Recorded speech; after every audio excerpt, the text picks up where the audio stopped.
Comment est-ce que je pourrais résumer? La peur peut être une émotion trompeuse.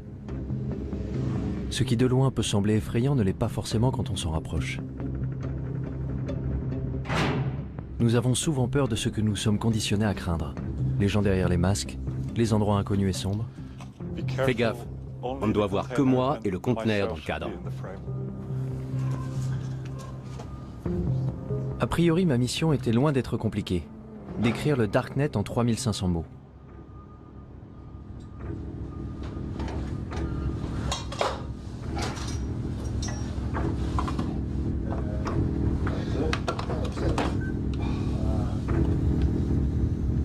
Alors comment je m'étais retrouvé là? Dans un conteneur clandestin à la périphérie de Berlin, avec 2 crypto-anarchistes sans visage me faisant faire le tour de leur lab. Non, je ne filme pas mes doigts. Jamais? Compris? Ok. Un des trucs qui m'intéresse en ce moment, c'est de fabriquer un dispositif qui reproduise la norme de communication vocale sécurisée de l'armée américaine, mais qui serait accessible à tous. Comme ça, n'importe qui pourrait se connecter avec ce petit appareil et crypter sa voix en utilisant les lignes téléphoniques traditionnelles. Mais qui cette puce aiderait-elle au final? Des terroristes pour voler à couvert? Ou des révolutionnaires dans les régimes dictatoriaux? Quand j'étais jeune, j'ai lu 1984. Et c'était comme... En un sens, il était visionnaire, mais d'un autre côté, il était très optimiste, parce qu'il ne pouvait pas imaginer les développements technologiques que nous avons connus depuis. Et d'un point de vue technologique, c'est déjà bien pire. Ça donne une société qui vit en état de surveillance permanente. 1984? Je suis né en 1984. Oui, ça c'est moi juste là.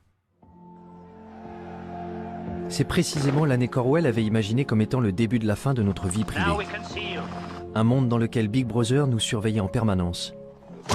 Mais personne n'y prêtait vraiment attention. Pourtant, c'est cette année-là que les familles heureuses ont pu installer le premier ordinateur Macintosh chez elles. Hello, I am Macintosh. 10 ans plus tard, ma génération serait déjà dépendante aux écrans. We installed the internet on our computer just a short time ago, and I haven't been able to get the kids off it ever since. Petit à petit, nous sommes tous devenus accros. Ça a commencé avec des jeux, des chats, des emails, même des films. Nos goûts se sont développés avec Internet. Mon premier amour, mon deuxième amour, mon troisième. ICQ, puis Facebook, Google, Twitter. Arrivé à l'âge adulte, j'avais passé une bonne partie de mon temps en ligne. Pourtant, je ne m'étais jamais dit qu'il pouvait y avoir une autre facette à explorer. Le fameux Deep Web. À vrai dire, je n'avais pas la moindre idée de la façon de le trouver. Donc j'ai commencé comme tout le monde, par une recherche sur Google.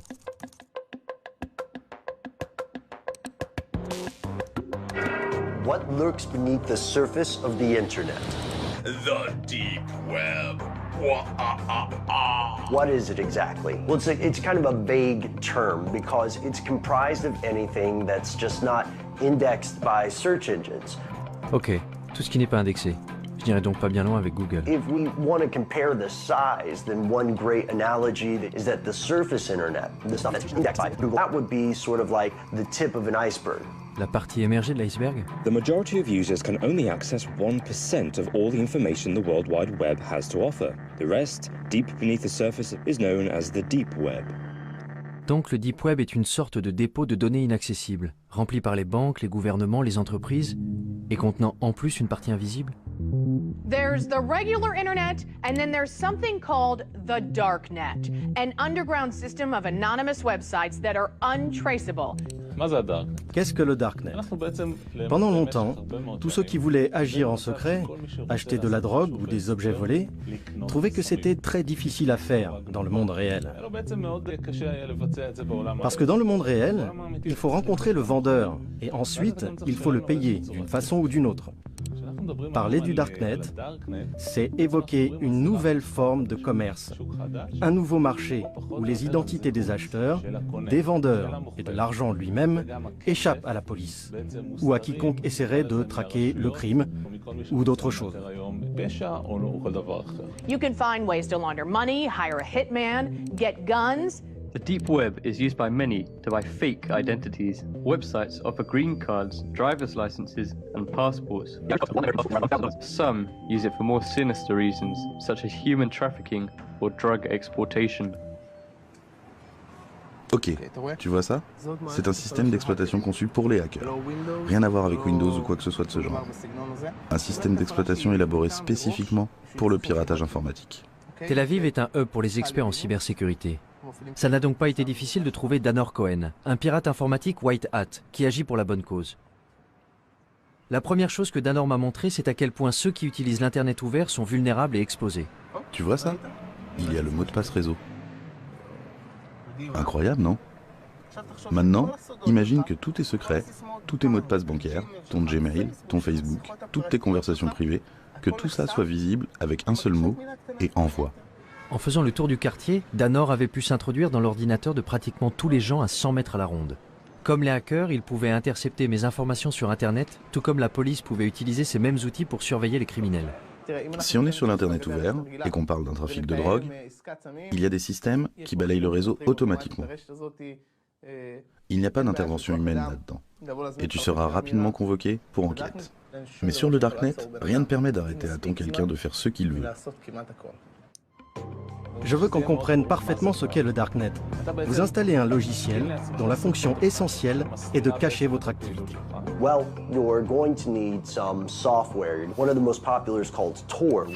Tor? Which originally stood for the Onion Router. The Onion Router. Onion Router. It was made by the US Navy. How does Tor do it? Well, it takes your data and it bounces it around the world over several different data nodes. That way, no person or agency can figure out where the data came from or where the data is going. If you want to keep yourself invisible online, there is absolutely nothing better than Tor. Cela semblait incroyable. Sous couvert d'un anonymat complet, n'importe qui pouvait réussir à commettre le crime parfait depuis son salon entre deux épisodes de sa série préférée sur Netflix, sans que personne ne le sache. En à peine quelques secondes de téléchargement, Tor était sur mon bureau. La porte du Darknet était grande ouverte. Goodness, this is quite extraordinary. Such a large rabbit hole. I'll just take a look inside. La question était, où aller?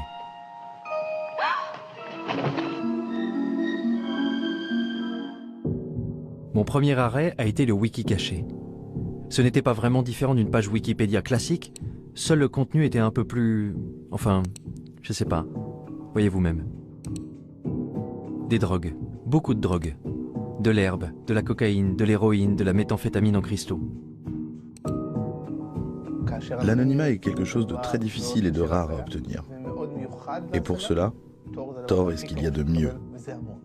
Si je devais faire quelque chose d'illégal, j'utiliserais Tor pour le faire. Et la liste s'allonge avec des tueurs à gages, des offres pour éliminer des hommes politiques. 58 000 € pour tuer un journaliste? Comment? C'est tout ce que je vaux? Les portes sont grandes ouvertes. Rien ne peut vous arrêter. Il n'y a pas de loi, pas d'ordre, pas de justice, rien. C'est pour ça que Tor est dangereux. Très dangereux. Les drogues et les armes n'étaient pourtant que la surface du Darknet. Il y avait de nombreux groupes et forums communautaires pour satisfaire les désirs les plus sombres de l'humanité. Les néo-nazis y avaient évidemment fait leur place. Ensuite, il y avait ceux qui donnaient dans la torture animale. Les 10 principales raisons de tuer un gosse, mon Dieu, de la pédophilie. L'endroit le plus bizarre que j'ai trouvé, ça doit être le Cannibal Café, au service de l'humanité. Ah ouais? Vraiment? Je peux vous raconter des réunions avec des officiers de police où ils s'arrachaient les cheveux. On ne sait pas quoi faire avec ce truc. C'est un cauchemar. Un Sodome et Gomorrhe virtuel moderne. Ça ressemblait vraiment à un cauchemar. Si les règles du jeu changeaient, comment faisait la police pour rattraper son retard? Et avait-elle au moins une chance de pouvoir le rattraper? Ça tourne? Je peux commencer? Je suis curieux de savoir comment le Darknet a changé l'apparence du crime. Le visage du crime a changé. Aujourd'hui, on voit que le crime passe de plus en plus du monde physique au monde en ligne. Pourquoi? Tout simplement parce que les gens ont tendance à croire que dans le monde en ligne, ils sont plus anonymes et peuvent commettre des crimes sans se faire prendre. Si vous allez sur le Darknet, et je suppose que vous l'avez fait, vous trouverez des gens qui cherchent à acheter X, Y ou Z, qui sont pour la plupart des choses dont la possession et la vente sont illégales. Ça peut être des drogues, des armes, de la pédopornographie, des logiciels malveillants ou encore certains services, à commencer par les virus informatiques, les hackers alloués et ainsi de suite, jusqu'au meurtre.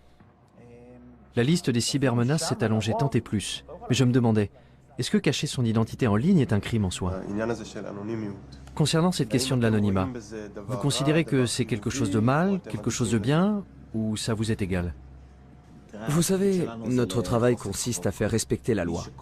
En Israël, le travail qui consiste à établir les normes sociales est du ressort des législateurs. Je ne pense pas que ce soit à moi de dire si une personne doit pouvoir être anonyme. Je peux dire que l'anonymat pousse les gens à croire que s'ils commettent un crime, on ne les attrapera pas. Et c'est une erreur. Ce n'est pas vrai.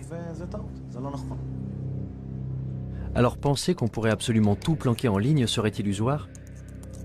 La police pouvait-elle vraiment trouver n'importe qui se cachant dans le Darknet? Il m'a fallu poser un certain nombre de questions intrusives et embarrassantes avant que je trouve quelqu'un de ce monde numérique souterrain qui accepte de me rencontrer en personne. Mais où se rencontrer dans la vraie vie? J'avais peut-être vu trop de films, mais un entrepôt abandonné me semblait approprié. Je suis quelqu'un de très normatif, c'est vrai. J'ai même l'âge d'être grand-mère. Le fait que ce soit sombre et tout ce qu'ils disent à propos de la pornographie et des drogues, mais au final, c'est juste un moyen. C'est un marché comme un autre, un marché noir, mais c'est juste un moyen. Je vois ça comme quelque chose de très positif, tant que vous restez fidèle à vos principes. Vous ne me verrez pas chercher de la pornographie ou des sites de paris en ligne, parce que ça ne m'intéresse pas. En revanche, des tueurs à gages, peut-être.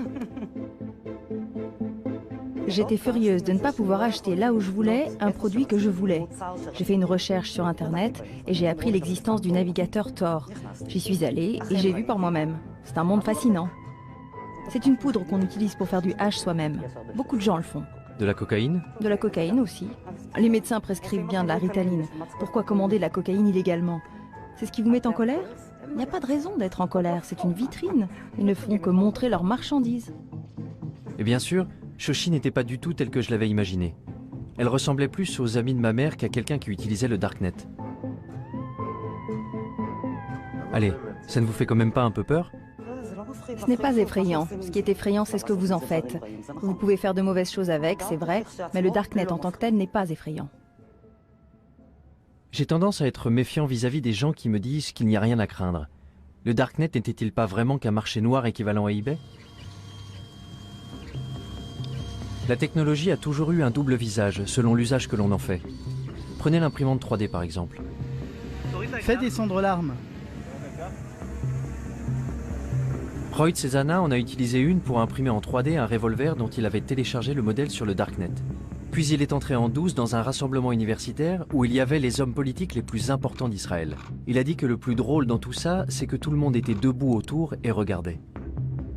Le côté spectaculaire, c'est cette fabrication rapide et personnalisée. C'est ce qu'on appelle le rapid manufacturing en anglais. Autrefois, la production ne pouvait se faire que dans des usines géantes valant des millions de dollars. Aujourd'hui, n'importe qui peut avoir ces machines à la maison. Une imprimante 3D qui peut servir à imprimer un revolver. Les gens ont ça chez eux. Mais ce n'est pas donné à tout le monde d'imprimer une arme à feu aussi facilement. Il faut télécharger le plan quelque part. Et d'où vient le plan? Il vient du Darknet. Une fois que quelqu'un a téléchargé le plan, il peut le regarder à l'écran et décider de déplacer le percuteur ici, la gâchette là, et concevoir une arme légèrement supérieure. This is called the lower receiver. This doesn't have a serial number and it doesn't require a background check. Et s'il se rend compte qu'il a créé une arme supérieure à l'original, que fera-t-il? Il téléchargera son plan sur le réseau. This is a ghost gun. Ce à quoi nous assistons, c'est à une tendance de déqualification, une diminution des compétences nécessaires pour atteindre un certain objectif.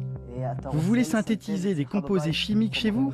Sur Internet, vous pouvez télécharger la procédure qui va indiquer à l'imprimante comment mélanger les produits pour déclencher une réaction chimique et fabriquer de la morphine, du Valium, de la marijuana ou de la poudre de cyanure. Une simple machine fera ça toute seule chez vous. Mais je veux vous montrer un autre aspect des choses. Les laboratoires médicaux produisent des médicaments à des prix astronomiques que les patients n'ont pas les moyens de payer. Ceux qui ont la capacité, par exemple, de passer des plans à la production maison de médicaments vont commencer à le faire d'ici 10 ou 20 ans. Un processus identique à celui des armes en 3D va se produire. Ils commenceront à apporter des améliorations. Tout le monde sur Terre prendra part à cette révolution géante de l'échange d'informations et de l'association de nouvelles idées. Le Darknet peut être le lieu où toutes les vieilles idées se mélangeront les unes aux autres. Comme l'a dit Matt Ridley, les idées vont commencer à avoir des relations sexuelles entre elles pour finalement donner naissance à des idées nouvelles et incroyables. Cette exploitation de nouvelles idées n'a pas lieu en utilisant les voies traditionnelles de l'information, car les véritables grandes luttes passent toujours par la destruction créatrice. Et c'est là toute l'importance du Darknet, qui fournit un moyen de canaliser l'information. Et cette information peut engendrer une révolution. Les révolutions se préparent en secret. Est-ce que ce n'était pas précisément le genre de choses que les pouvoirs en place voulaient généralement empêcher? Le Darknet avait déjà attiré l'attention du gouvernement américain. The FBI has effectively smashed the Hornet's nest, and we are in the process of rounding up and charging the Hornets. Et le Pentagone avait fait venir ici une équipe pour recenser les activités illégales du forum. Alejandro et Amanda faisaient partie de cette équipe. Nous sommes en quelque sorte des hackers alloués. Notre travail consiste à explorer une grande partie de ce que le Darknet a de plus sombre, mais aussi à le divulguer. De toute façon, on peut retrouver les pédophiles. On peut retrouver les tueurs à gages quand ils sont réels. On communique ces informations au projet Tor et on transmet certains de ces éléments à la police. Parce que, soyons très clairs, les créateurs du projet Tor ne veulent évidemment pas favoriser l'exploitation des enfants. Vous croyez que certaines choses méritent de rester cachées, ou bien est-ce que tout doit être divulgué? C'est une grande question. Je veux dire, d'une certaine façon, je pense que l'anonymat est extrêmement important. Je pense qu'il y a certaines choses que... Je veux dire, il y a de vrais méchants ici. Il y a les méchants que tu veux, à cause desquels les utilisateurs ont besoin d'anonymat. Et puis, il y a ceux qui utilisent l'anonymat pour de mauvaises raisons. Je pense vraiment que l'anonymat est important. Je ne suis pas pour la suppression totale de l'anonymat. Mais pourquoi l'anonymat est-il important? Eh bien, à cause de... Du droit à la vie privée. Oui, le principe du droit à la vie privée. Et dans quel but? Pourquoi on en a besoin? L'exemple classique que le projet Tor utilise presque toujours pour illustrer ça, ce sont les régimes oppressifs. Et ce n'est pas un exemple théorique. L'histoire montre qu'à chaque fois qu'il y a un progrès révolutionnaire, ça commence toujours de façon clandestine. Quand j'y pense, je me dis que si, disons dans le cas d'un scénario futuriste et apocalyptique, si mon gouvernement s'en prenait à moi et que je veuille par exemple entrer en rébellion, je voudrais que quelque chose de ce genre existe. C'était vraiment la dernière chose que j'aurais pensé entendre venant d'un employé du gouvernement américain. Entendre que, bien qu'enfoui au fin fond de leur cerveau, il y avait un scénario digne d'Orwell. Le genre d'idée qu'on prête davantage aux anarchistes. Instead of privacy, we have permission. It's about control, isn't it? It's about the incremental eradication of freedom. C'est Julia Touriansky, une propagandiste anti-étatique autoproclamée. Don't police me. Statism is death. Mon Dieu. Join me in my love affair with freedom. Vie privée, contrôle, liberté. This is Anarchast. C'étaient les maîtres mots d'un petit groupe qui militait pour de nouvelles alternatives face à un système défaillant. Les gens ont très facilement peur de la nouveauté. Et ça, ce sont des idées nouvelles. Hacker, anarchiste, darknet, des mots qui sonnent louches. Voici les crypto-anarchistes, la branche d'un petit groupe de technophiles qui s'est constitué au tout début d'Internet, les cypherpunks, où cypher signifie chiffrement. What is a cypherpunk? What do you guys stand for? Cypherpunks are cryptography activists. We believe in personal privacy for everybody. Ce sont les cypherpunks qui ont été à l'origine de la toute première version d'un darknet, ce qu'ils avaient appelé le blacknet. Americans are not prepared to face the fact that they're living in an electronic police state. Si quelqu'un pouvait compléter mes informations sur le darknet, c'était forcément eux. Tous étaient rassemblés à l'Institut de crypto-anarchie dans le centre de Prague.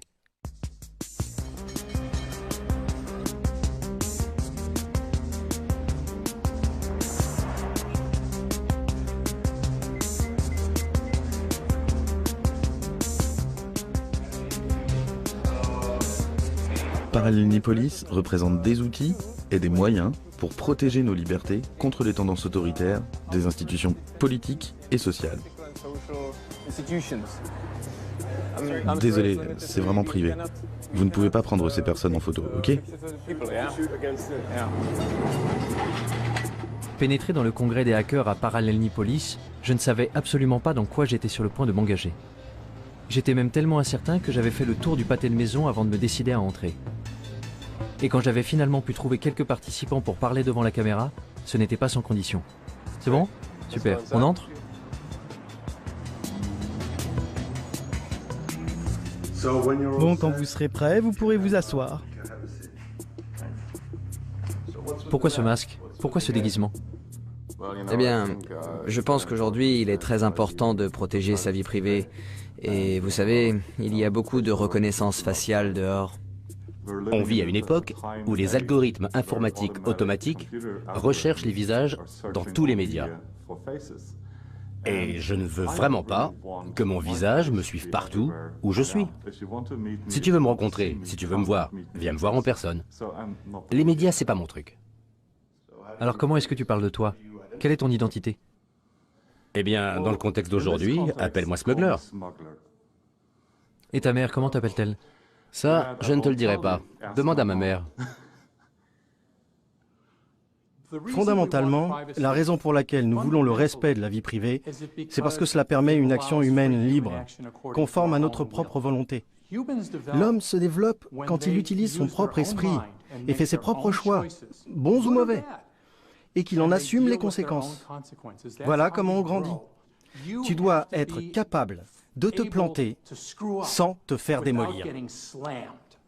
Mais quand quelqu'un te surveille, quand tu dois avoir peur, si tu dois baisser la voix pour parler de certaines choses, tu empêches le développement de l'homme, l'évolution de l'homme. Je pense que de nos jours, il y a une forme de totalitarisme beaucoup plus subtile. Dehors, tu as toutes ces libertés. Tu peux porter ce que tu veux, tu peux faire ce que tu veux, tu peux être gay. Tout va bien, parce que tu sais, nous sommes des gens libres. Dans les systèmes totalitaires précédents, le fait de ne pas être libre était beaucoup plus clair pour les gens.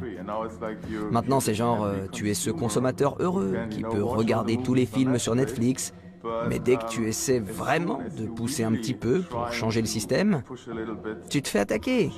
Et tout le monde te dit « Ouais, c'est quoi ton problème? Like-moi sur Facebook, c'est tout. » Quand on est assis face à l'ordinateur chez nous, on est dans un environnement qu'on associe a priori à la vie privée. Mais ce qu'on fait en réalité, c'est qu'on crée des choses sur tous les toits. Et en ne nous protégeant pas, on a tout simplement ouvert notre espace privé au monde entier. Et moi je dis, attention, ce que vous faites là, vous ne le feriez pas si vous compreniez vraiment ce que ça implique. Parce que vous ne faites ça pour rien d'autre dans votre vie. Je n'ai jamais été particulièrement soucieux de la vie privée. Quand j'ouvre une appli sur mon téléphone, je ne me demande pas vraiment où ces données vont finir. Facebook, Google, ce sont des systèmes de surveillance. À chaque fois que tu utilises un produit qui est gratuit, il faut bien que l'entreprise paie ses salariés. Ce qui signifie que tu n'es pas vraiment le client puisque tu ne payes rien. Ça veut donc dire que le produit, c'est toi. Je ne vais pas arrêter d'utiliser Facebook. Je ne vais pas arrêter d'utiliser Google. Pas tant qu'ils ne se mettent pas à pourchasser les gens et à les tuer.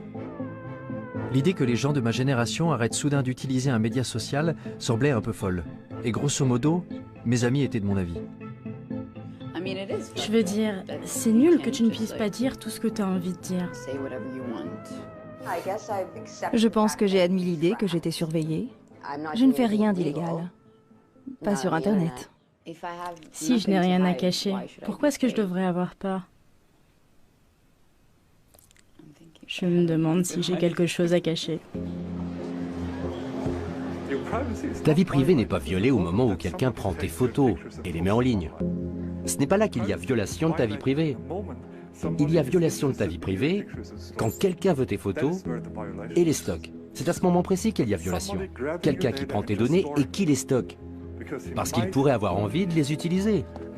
Et c'est cette menace du « pourrait » que nous percevons tous inconsciemment. Tout le monde fait quelque chose de mal. Peut-être que tu trompes ta femme, ou que tu étais ivre à cette fête, et tu as gardé cette photo ridicule de toi. Et ensuite, ils peuvent utiliser cette information pour appliquer une loi qu'ils n'appliquaient même pas avant. Ou alors tout simplement pour te faire chanter publiquement. Quand tu es dans un état où tu n'as pas d'intimité, où tu n'as pas d'anonymat, tu es toujours inquiet à l'idée que quelqu'un te surveille. Quelqu'un qui te punirait physiquement, ou dirait du mal de toi dans ton dos, ou te ferait honte. Chez les humains, la honte est une arme de destruction massive.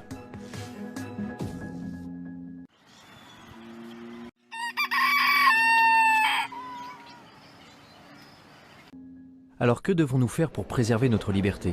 Porter des masques? Pendant tout ce défilé de mode imprimé en 3D, je n'arrêtais pas de penser à quel point il était paradoxal de croire qu'on ne pouvait être libre qu'en se cachant. Particulièrement en Occident, où nous sommes tellement habitués à tout exposer.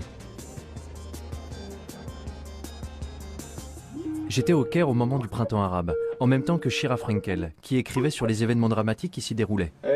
Désormais, elle écrit pour BuzzFeed des articles sur les technologies de cryptage comme Tor. En Occident, on croit que le Darknet est noir et diabolique et malveillant, alors qu'ailleurs dans le monde, on ne l'appelle pas le Darknet. On ne le voit pas comme un terreau diabolique. On considère que c'est un lieu pour échanger l'information librement et en toute sécurité. J'ai rencontré des militants LGBT dans certains pays d'Afrique et du Moyen-Orient qui considèrent que c'est un des seuls refuges qui leur reste. Et quand je leur dis qu'aux États-Unis nous l'appelons le Darknet, que c'est comme ça que nos hommes politiques l'appellent, ils rient et ils trouvent que c'est absurde. Ils disent « mais c'est là où nous sommes en sécurité, c'est là que nous pouvons parler, c'est là que je peux être moi-même en sécurité ». Il y a donc de grandes parties du monde où le simple fait d'être connecté suffit à vous faire arrêter. Alors pour ces gens qui savent qu'ils ne sont pas en sécurité en ligne, qu'ils ne sont pas en sécurité, ne serait-ce que pour envoyer des emails ou faire partie de groupes Facebook, les technologies cryptées peuvent effectivement être une bouée de sauvetage. Je pouvais comprendre cette nécessité du Darknet pour ceux qui vivent sous un régime dictatorial. Mais la liberté est un des fondements des sociétés démocratiques, non? Aujourd'hui, nous sommes à la croisée des chemins entre deux systèmes gouvernementaux en compétition. D'un côté, celui dans lequel Big Brother contrôle la vie de ses citoyens, et de l'autre côté, la domination des masses. Le gouvernement tente de se sécuriser et de sécuriser ses citoyens. Pour cela, il doit arrêter la menace que représentent les loups solitaires, les terroristes. Ceux qui voudraient faire tomber le gouvernement par la force. Et parfois aussi, ceux qui veulent le faire tomber sans faire usage de la force. Le peuple exige la justice sociale. La question qui se pose est, comment le gouvernement peut-il empêcher l'action des terroristes et des criminels sans nuire à la liberté d'expression? Et il n'y a toujours pas de réponse satisfaisante à cette question. Que feriez-vous si votre devoir était de protéger votre population et que vous voyez une énorme menace? Vous deviendriez hystérique et vous commenceriez à surveiller absolument tout le monde. Parce qu'un seul terroriste qui vous glisserait entre les doigts représenterait un tel danger que vous ne pourriez tout simplement pas prendre le risque de commettre une seule erreur. S'il suffisait d'un terroriste pour nous rendre hystériques, alors 19 d'entre eux répartis dans 4 avions avaient suffi à mettre le feu au monde entier. Dans les mois qui avaient suivi le 11 septembre, le Congrès américain avait adopté le Patriot Act et la NSA avait mis en place les programmes de surveillance massive qu'elle souhaitait faire adopter depuis des années. I take the threat of terrorism seriously, and I think we all do. Il allait falloir plus d'une décennie avant que Snowden révèle que la NSA ne s'était pas contentée de surveiller les terroristes.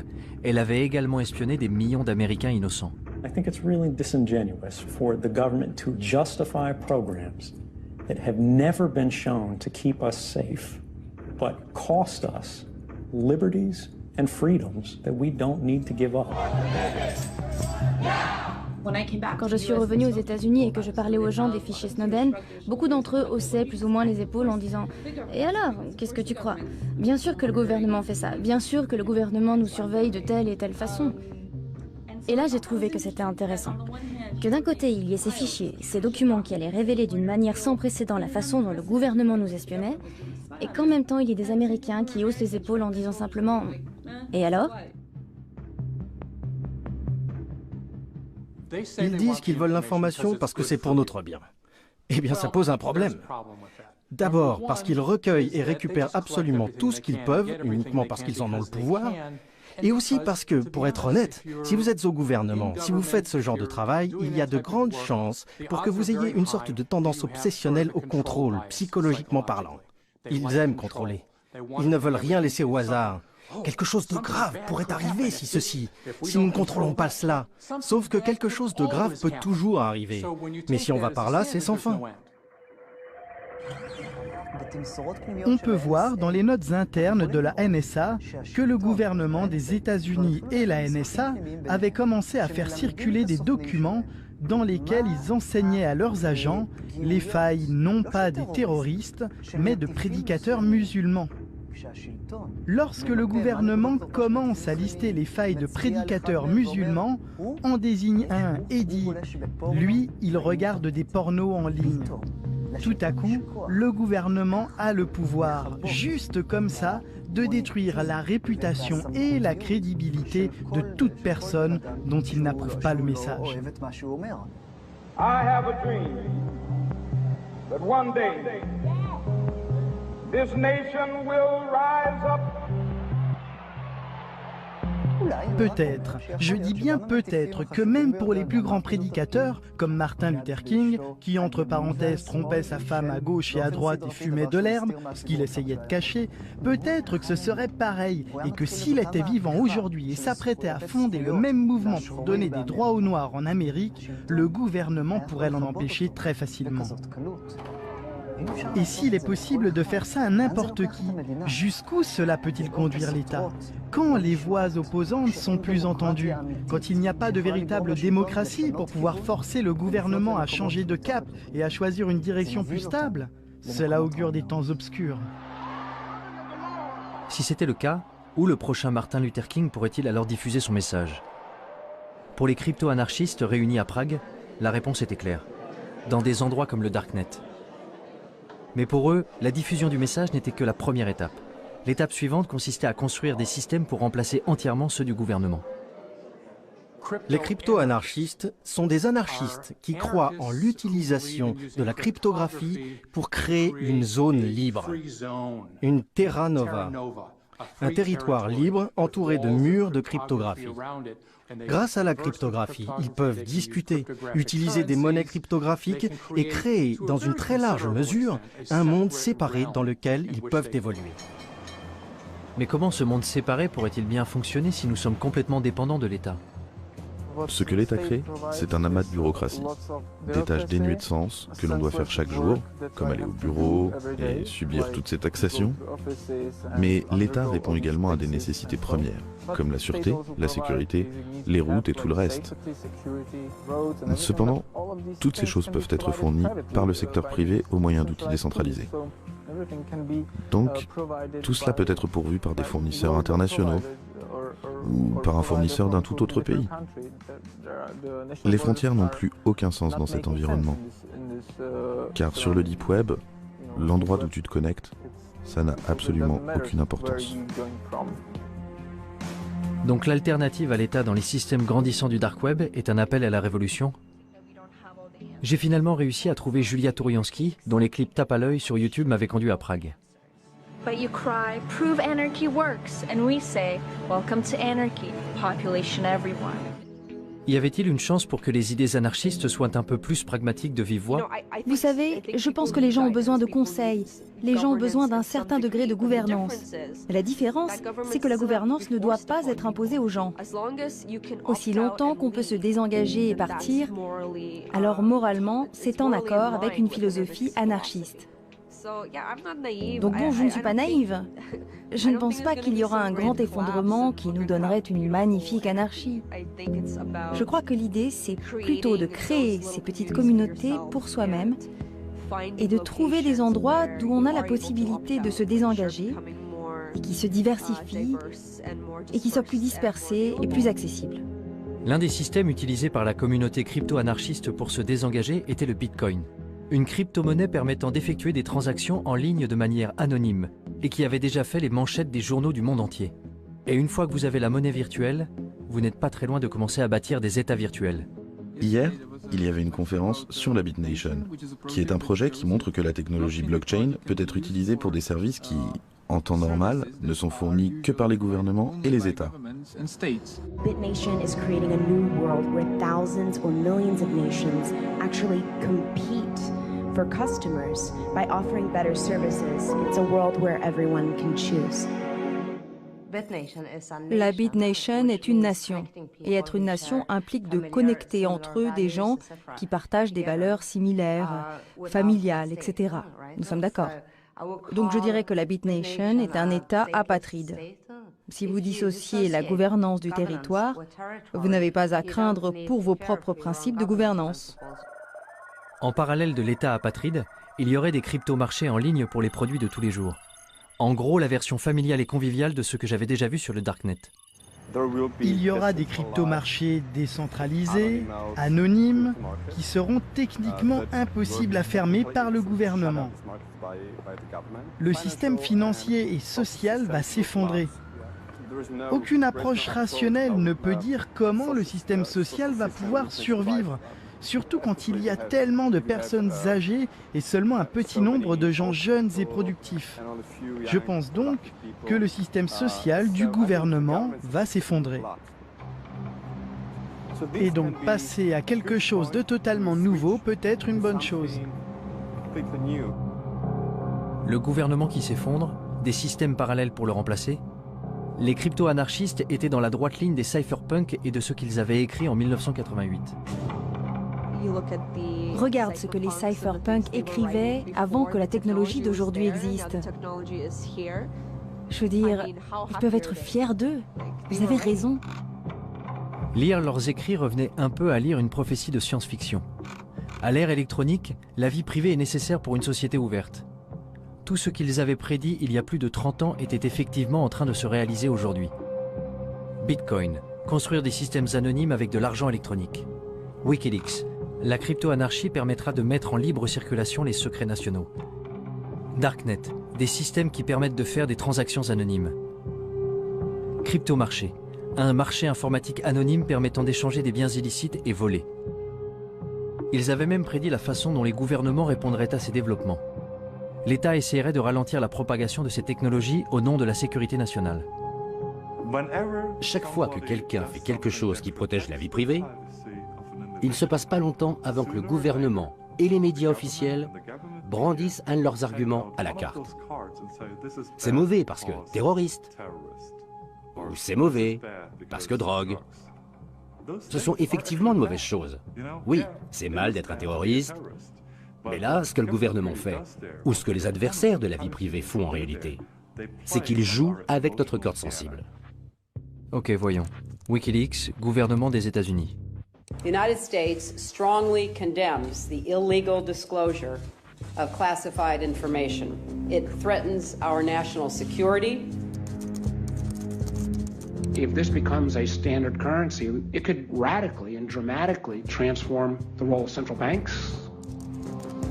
A few years ago, we learned of an underground website called Silk Road. Our push for increased funding aimed at fighting cyber drug dealers. Silk Road a été associé au Darknet, jusqu'à ce que le gouvernement américain le ferme. C'était le marché le plus important du genre, avec des mouvements atteignant 1,2 milliard de dollars en produits, essentiellement de la drogue. The biggest criminal trial in the history of the internet is over this morning. The mastermind of the Silk Road website was sentenced to life in prison without parole. Pour presque tous ceux que j'ai rencontrés à Prague, Ross Ulbricht n'avait rien d'un baron de la drogue. Il avait plutôt été la victime la plus visible des efforts du gouvernement pour éliminer les cryptomarchés du Darknet en faisant de lui un exemple. Si on prend l'histoire des cypherpunks, de la crypto-anarchie, c'est en fait l'un des premiers exemples dans le monde réel d'une contre-économie opérationnelle. Et ça a été un énorme succès. Vous aviez le marché Darknet, vous aviez une certaine forme d'anonymisation, vous aviez une certaine forme de monnaie numérique anonyme, et c'est devenu très important, très vite. Et c'est essentiellement à cela que tient le pouvoir explosif de quelque chose comme Silk Road. Et je pense que c'est la raison pour laquelle l'État a réalisé que c'était vraiment menaçant.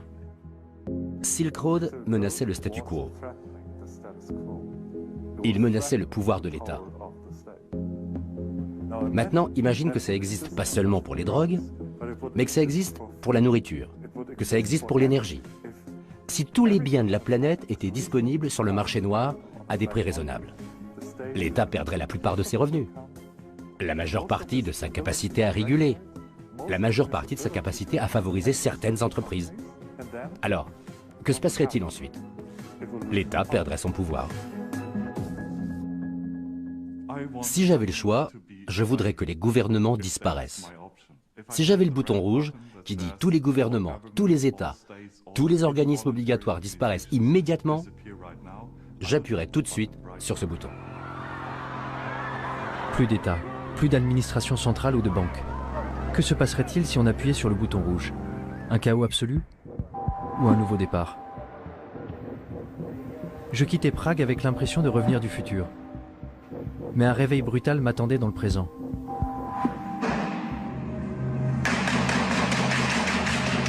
Deux attentats à Paris, un aux États-Unis, un avion abattu en Égypte. N'avions-nous pas effectivement besoin de protection plus forte vis-à-vis de ces gens, même au prix du sacrifice d'un peu de confidentialité? You can't have 100% security and also then have 100% privacy and zero inconvenience.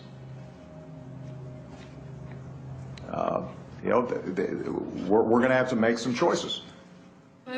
J'étais à Washington il y a quelques mois et j'ai parlé à de nombreux hommes politiques. C'était juste après les horribles attentats de Paris et juste avant l'attaque terroriste de San Bernardino en Californie. Et de nombreux hommes politiques disaient « C'est de la faute du Darknet, c'est de la faute de Tor et c'est de la faute des technologies de cryptage ». Cette semaine-là, il y a eu de nombreux reportages dans la presse sur la façon dont les terroristes impliqués à Paris avaient communiqué entre eux et avec les dirigeants d'ISIS, en Iran ou en Syrie, par l'intermédiaire de Tor. The dark web. The US believes ISIS and others are now using the most covert part of the online world to recruit fighters, share intelligence, and potentially plan real-world attacks. Et dans les semaines qui ont suivi, il s'est avéré que non seulement ils n'avaient pas utilisé la technologie cryptée, mais qu'ils avaient même échangé des SMS entre eux. Je pense que pour les hommes politiques, rejeter la faute sur le dark web est vraiment un moyen facile pour se laver les mains d'un échec des services de renseignement. Pourquoi dire « nous avons raté un SMS » ? Pourquoi dire « nous avons raté un coup de fil » quand on peut dire « non, non, tout ça s'est passé sur le dark web, nous n'avions aucune chance de connaître les horreurs qui allaient se passer ». C'est un joker pour dire « nous n'avons rien raté ». C'est facile de prendre le Darknet comme bouc émissaire, de dire que s'il n'existait pas, nos vies seraient plus sûres, mieux protégées. Mais le Darknet a toujours existé sous une forme ou une autre. Je vais vous parler de la première fois où je suis entré sur le Darknet. J'avais 4 ans, et à chaque fois que mes parents ne voulaient pas que je comprenne quelque chose, ils parlaient en yiddish. Le yiddish était leur Darknet à eux. À l'âge de 4 ans, je vivais dans 2 réseaux parallèles. Dans le réseau ouvert, en hébreu, et dans le réseau en yiddish, où je pouvais sentir les émotions, voir les regards, et sentir la colère, entre autres, mais pour moi, tout était crypté. Alors le Darknet n'est pas seulement un lieu, il correspond à un besoin fondamental que nous avons tous. Selon Yanky Margalit, un évangéliste pour le mouvement pour concilier l'homme et l'évolution, notre façon de penser avait besoin d'un reset. Le Darknet est un endroit très intéressant. Les gens qui maintiennent le Darknet, ceux qui le construisent, les idéalistes qui en assurent le fonctionnement, sont le genre de personnes qui croient très fortement au droit à la vie privée et à la capacité de le sauvegarder. Tout ce que je sais, c'est que notre combat pour une vie privée telle que nous l'avons connue est pathétique. C'est pathétique, parce que c'est un combat que nous avons perdu depuis bien longtemps. Nous devons complètement le redéfinir. Quand vous prenez ce qui s'est passé au cours de ces quelques dernières années et que vous vous tournez un peu vers l'avenir, vous vous rendez compte que l'espèce humaine est en train de changer. Nous subissons des changements très accélérés. Nous connectons la technologie à la biologie, nous relions la biologie à l'électronique, et je pense que nous créons une nouvelle espèce humaine. Nous créons une espèce humaine améliorée et plus connectée. Ce que nous faisons aussi, c'est que nous prenons des individus et que nous les connectons à quelque chose de plus grand qu'eux. Cela me rappelle le processus par lequel des cellules individuelles ont créé l'homme. Pensez aux cellules qui vous ont créé, aux milliards de cellules qui vous ont créé. Ces cellules ont perdu leur individualité, elles ont perdu leur vie privée. Mais en fin de compte, elles ont créé un être humain. Mon sentiment aujourd'hui, c'est que nous sommes en train de prendre toute l'humanité, exactement comme ces cellules, et nous créons quelque chose de mieux. Lorsque vous construisez quelque chose de cet ordre, quelque chose de plus grand que la somme de ses parties, la question de la vie privée est très intéressante. Parce que savez-vous quelles sont les cellules les plus intimes du corps humain? Les cellules cancéreuses. Ce serait donc ça? La vie privée ne serait pas vraiment morte? Elle présenterait des cellules cancéreuses? Peut-être? Avec le nombre de fous qui se baladent, l'ordre mondial semble trop fragile pour faire confiance à la vision des cypherpunks et des crypto-anarchistes.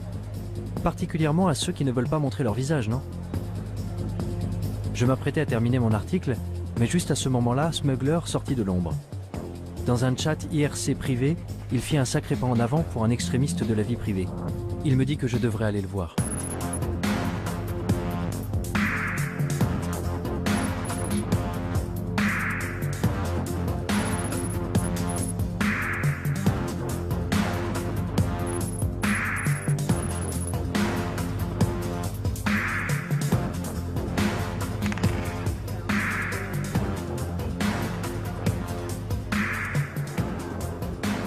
Se balader dans les rues de Berlin avec deux types masqués m'a mis un peu mal à l'aise, même si nous nous étions déjà rencontrés une fois. Je me demande ce que le chauffeur de taxi a bien pu penser. Réfléchis à ça. Psychologiquement, les raisons pour lesquelles tu étais nerveux et... Non mais regarde-toi. Mais la peur peut être une émotion trompeuse. De quoi était-je censé avoir peur au juste? Des cellules cancéreuses? Ou de renoncer à la vie privée et à l'individualité pour devenir un seul et grand organisme? Tu ne peux pas faire travailler tous les gens de la même façon. Et on observe ça aussi dans la nature. En agriculture, par exemple. Si tu utilises exactement les mêmes méthodes, exactement les mêmes cultures tout le temps, tôt ou tard, ton exploitation agricole déclinera. Parce que la réalité a besoin de la diversité pour se stabiliser. Coupe la caméra maintenant.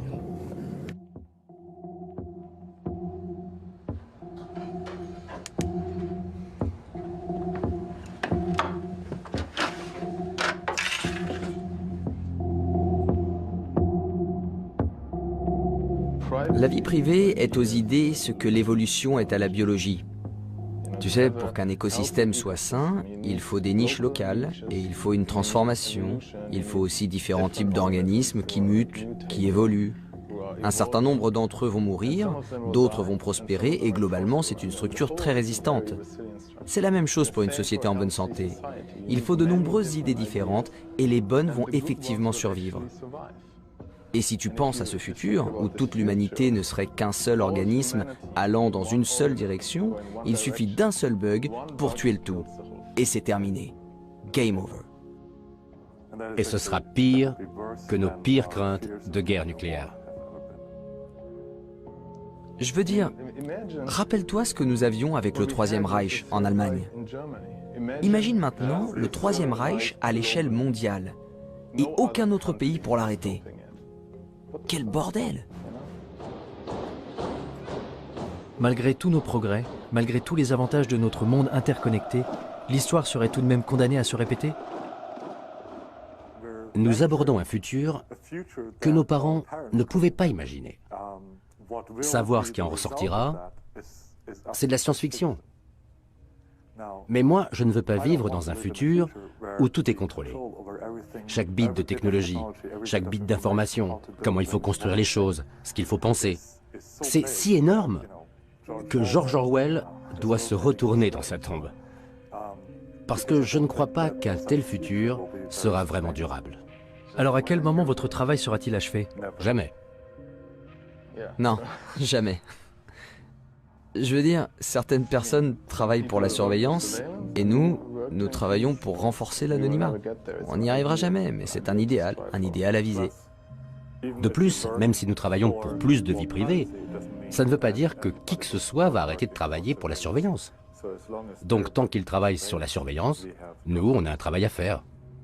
Mais certains diraient, je ne sais pas, que vous êtes peut-être paranoïaque. C'est vrai, vous n'êtes pas des criminels purs et durs, vous ne vendez pas de drogue, vous ne... je sais pas... Mais je veux dire qu'il y a beaucoup de... Je crois que toute la discussion... C'est bizarre le tour qu'a pris cette affaire. Que ce soit à nous de devoir nous défendre. Tu sais pourquoi tu as des rideaux dans ton appartement? Pourquoi tu fermes ta porte à clé? Et il y a plein de précédents historiques, où des gens ont été tués à cause de données les concernant qui avaient été recueillies. Tu sais, c'est ce qui s'est passé pendant le Troisième Reich. Ce qui s'est passé dans les années avant même que le Troisième Reich existe, c'est que beaucoup d'États-nations exigeaient l'enregistrement des citoyens. L'une des choses que de nombreux États, comme les Pays-Bas, la Belgique, la France, l'Allemagne, exigeaient, eux, c'était que tu indiques ta religion. Les nazis sont arrivés et ils ont pris ces registres pour les fouiller. Donc quand l'Allemagne a envahi les autres pays, ils n'avaient plus qu'à fouiller les registres et à tuer les personnes de la mauvaise religion. Aucun pays ne se doutait que ça pourrait être un problème 10 ans plus tard. Et pourtant, ça en a été un sacré. La plupart d'entre eux ne l'auraient jamais cru. Il faut se rendre compte qu'on ne peut pas réellement savoir de quoi l'avenir sera fait. On n'arrive pas à se représenter la merde qui se passe dans le monde aujourd'hui. Alors dans 5 ans, encore moins. En quittant le conteneur, j'ai rallumé mon téléphone et trouvé mon chemin sur Google Maps. J'ai ouvert Gmail pour envoyer l'article à mon rédacteur en me demandant quelles conclusions tirer de tout ça. Où m'avait conduit cette exploration du terrier? Le Darknet n'était pas le monstre diabolique que j'avais eu tendance à imaginer. Il semblait au contraire qu'il puisse être le seul endroit qui nous reste pour échapper à la surveillance de plus en plus attentive de Big Brother. Un lieu où nous pourrions nous débarrasser de nos anciennes identités pour en créer de nouvelles, et même bâtir des mondes nouveaux. Un endroit où nous pourrions bénéficier d'une vraie liberté. Ce n'est qu'à ce moment-là que je repensais à ce que m'avait dit Smuggler quand j'ai quitté le conteneur. Que la plupart des gens ne cherchent pas du tout une liberté réelle. Ce qu'ils veulent, c'est avoir juste assez de liberté pour se